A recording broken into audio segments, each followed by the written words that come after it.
Friends, welcome in care classes.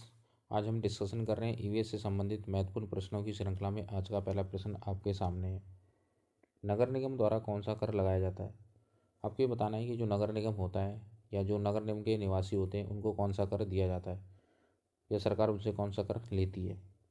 तो पहला option कह रहा है गृह कर, चूंगी कर दूसरा है, तीसरा मनोरंजन कर। ये तीनों ही प्रकार के जो कर हैं वो नगर निगम के वासियों को, सरकार को दिया जाता है।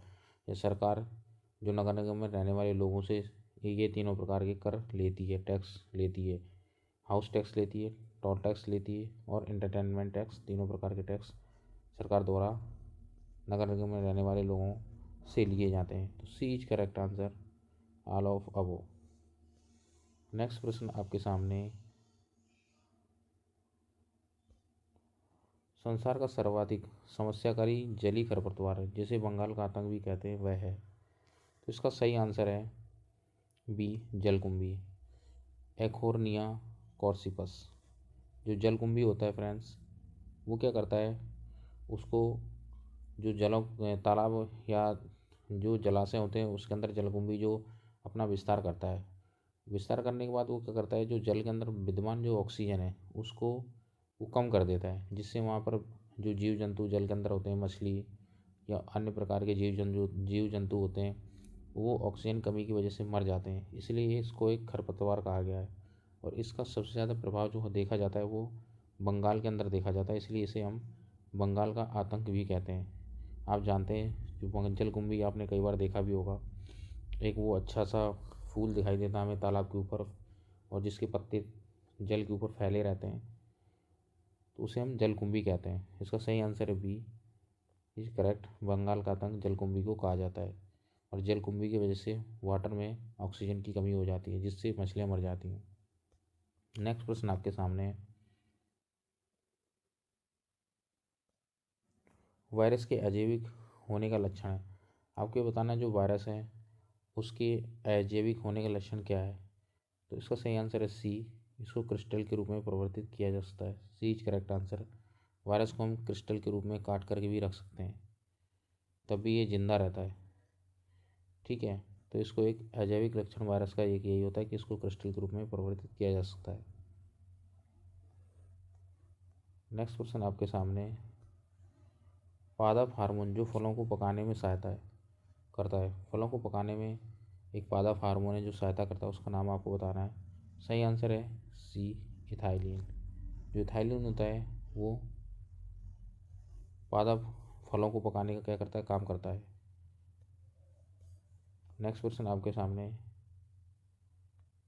किस प्रकार का डीएनए कोशिका में समान रूप से पाया जाता है। आपको बताना है किस प्रकार का जो डीएनए कोशिका में समान रूप से पाया जाता है। सही आंसर है बी, डीएनए। बी, डीएनए कोशिका में समान रूप से पाया जाता है। और जो डीएनए मॉडल प्रस्तुत किया था वो किसने किया था, वाटसन एंड क्रिक ने किया था। नेक्स्ट क्वेश्चन आपके सामने,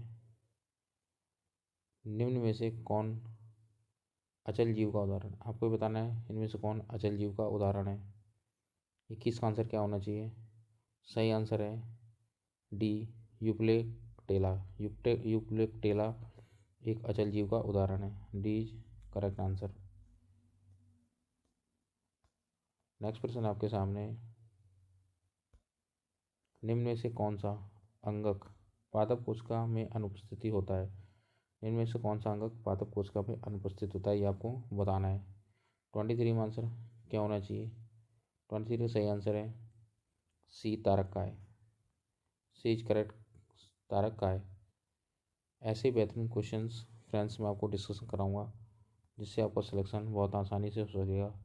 और यदि आप हमारे चैनल पर पहली बार विजिट कर रहे हैं तो चैनल को लाइक एंड सब्सक्राइब जरूर कर दीजिए, जिससे हमारे द्वारा दिया गया कोई भी लेक्चर आपसे मिस ना हो और आप अच्छा स्कोर करने से कहीं चूक ना जाएं।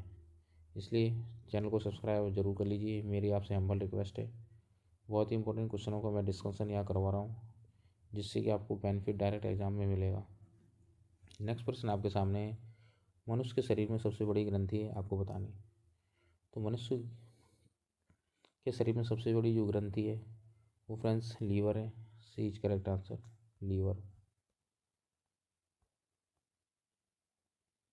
नेक्स्ट क्वेश्चन आपके सामने, उत्तर प्रदेश का राज्य पक्षी है।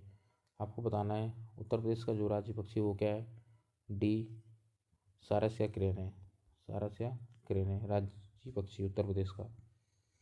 और भारत का राष्ट्रीय पशु पक्षी क्या है आपको बताना है। भारत का राष्ट्रीय पक्षी है मोर, पीकॉक भारत का राष्ट्रीय पक्षी है।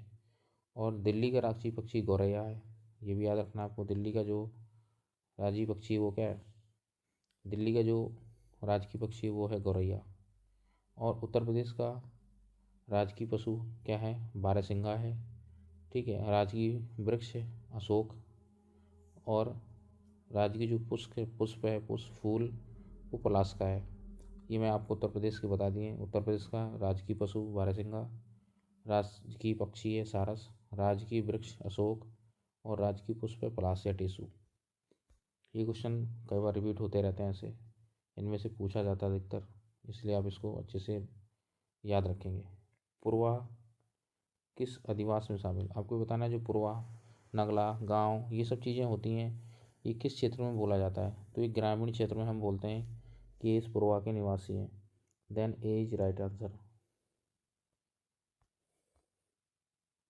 नेक्स्ट क्वेश्चन आपके सामने, कौन सा ज्वालामुखी पर्वत, इसमें 27 आपको बताना है कौन सा इसमें से ज्वालामुखी पर्वत है इन 4 ऑप्शनों में से। तो सही आंसर है सी, किलिमंजारो।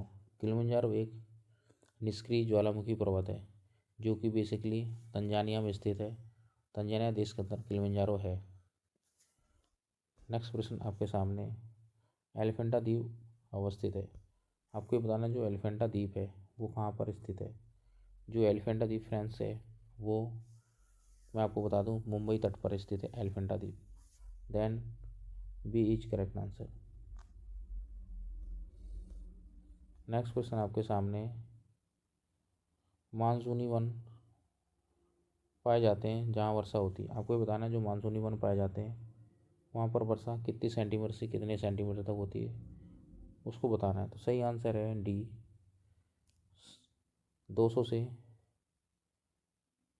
70 से 200 सेंटीमीटर तक होती है। 70 से 200 सेंटीमीटर तक जो है मानसूनी वन जहाँ पाए जाते हैं वहाँ वर्षा होती है। डी इज करेक्ट आंसर, 70 से 200 सेंटीमीटर तक। नेक्स्ट प्रश्न आपके सामने पूछा गया है, काम्बी एगलोंग पठार जो है उसका विस्तार कहाँ से कहाँ तक है या कहाँ है। तो फ्रेंड्स जो कांगी एगलोंग पठार है उसका जो विस्तार है वो प्रायद्वीपीय पठार का भाग है। इसको हम प्रायद्वीपीय पठार का भाग बोलते हैं। ऐसे ही इसको फ्रेंड्स सही है कार्बी एंगलांग। ये कार्बी एंगलांग है, मैं आपको बता दूं कार्बी एंगलांग, ये मिसप्रिंट हो गया है, इसको कार्बी कर लीजिए। कार्बी जो एंगलांग पठार है उसका जो